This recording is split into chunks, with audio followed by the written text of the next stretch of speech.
الكفتة دي تستحق ملايين المشاهدات لأنها بسر القطعة اللي بحطه فيها، بتفضل معاكي مأستكة وجميلة ومش مفرولة وطعمها خرافة، وتسافر معاكي لغاية الصين زي ما هي ولا يجرى لها أي حاجة، وطعمها جميل جدا وفي نفس الوقت حاجة بيتي ونضيفة، وشايفين لمعتها ومن جوه جوسي ولوسي ازاي بقى، حاجة كده تحفة. الفيديو ده بجد فيه اسرار كتير جدا. عملت نص كيلو لحمه مفرومه طلع لي كيلو كفته او كيلو لحاجات بسيطه كفته.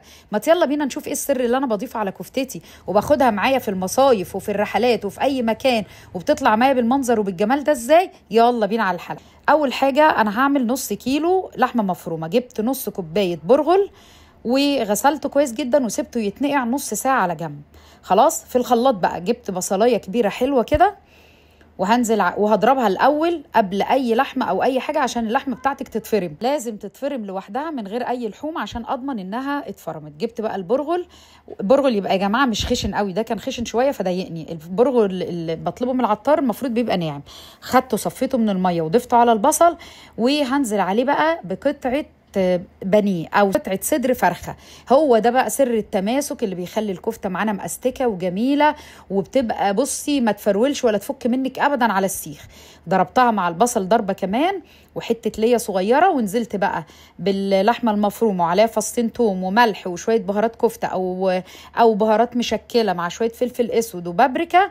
وقعدت بقى اجيب بقى من فوق لتحت كده واقلب، وضفت عليها كمان كزبره، عودين كزبره كده خضر، دول كانوا مفرزين عندي بيدوا لها شكل كده وطعم حلو في قلب الكفته كمان. عايزه تستغني عن الخطوه دي مفيش مشكله.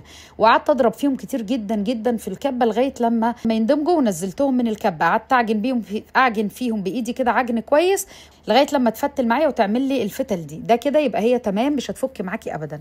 هبتدي بقى اجيب الاسياخ دي واحط بقى الكفته صباع الكفته كده، وابتدي بقى ايه اصبع بقى براحتي براحتك بقى باي حجم، عايزاه صغير عايزاه كبير براحتك جدا. النص كيلو لحمه ده رمى معايا حوالي كيلو الا كده بعد التسويه، في منتهى الجمال لان ضفنا نص كوبايه برغل وكمان قطعه البانيه او قطعه صدور الفراخ الرقيقه اللي بنحطها عليها. ما تكتريش، هي قطعه واحده بس. خدتهم بقى كده بعد التصبيع واسيبهم بقى في الفريزر، اصبعهم احطهم في الفريزر افرزهم وبعدين اخدهم معايا في اي رحله رايحاها. دي الكفته اللي كنت اخدتها معايا في الساحل يا جماعه عشان انتوا طلبتوا طريقتها بالتفصيل. تاخديها بقى تاني يوم. جيت تاني يوم هنا بقى قلت اجرب لكم بقى منها. جبت معلقه سمنه حلوه بلدي كده تمام او اي سمنه عندك، وهبتدي انزل بيها وهي متلجه بقى كده. طبعا بحط على وشها سمنه فبتروح السمنه متلجه ومجرمزه زي ما انتم ما شايفين لان هي طالعه من الفريزر. فتحت الفرن على اعلى درجه، احطها على الرف اللي في النص معايا. هتاخد حوالي ربع ساعه، مش هنكتر اكتر من كده. بعد 7 دقايق هبتدي اقلبها. لما شميت الريحه كده ولقيتها اتنفخت وبقت جميله. صحيح حطينا كمان نص معلقه كربوناتو في الكفته وهي بتتضرب يا جماعه عشان تنتفخ معايا كده وتبقى هشه من جوه ما تبقاش مكتومه. خلاص خدت بقى معايا الوقت وطلعت بالجمال اللي انتوا شايفينه ده. بديها تقليبه كده في الفرن وافتح بقى الشوايه وشوفي بقى الجمال. احلى من احلى كفته تشتريها بره، واقتصاديه وتوفير التوفير وحاجه جميله. نتيجتها مضمونه. جنب بقى شويه مكرونه او تعمليها بعيش وسلطه طحينه بقى، بصي اللي يريحك.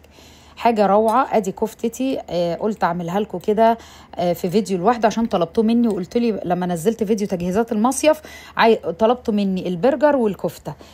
قلت اعملها لكم في فيديو مختصر لوحده كده عشان الفيديو الكبير التاني ما يطولش بتاع تجهيزات المصيف. اهي اللي ما شافش حلقه تجهيزات المصيف يشوفها يا جماعه، جميله جدا وهتوفر عليكي فلوس ومجهود وهتاكلوا حاجه نظيفه هناك كمان. مش هتتعبي والله يا ست الكل. هي نص ساعه على ما الولاد مثلا ياخدوا شاور بيكون الاكل متحمر وجاهز، لان انا عملته قبل ما اسافر عاملاه في البيت. الحلقه اللي عايزها بسيبها له في تحت الفيديو ده على طول.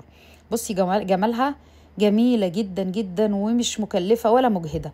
جربي طريقتي واضافه حته البانيه اللي احنا بضيفها على كفته الرز بتاعه اللحمه برضو انا وماما بتخليها جميله، وبضيفها على الكوبيبه الغمراوي بتخليها جميله.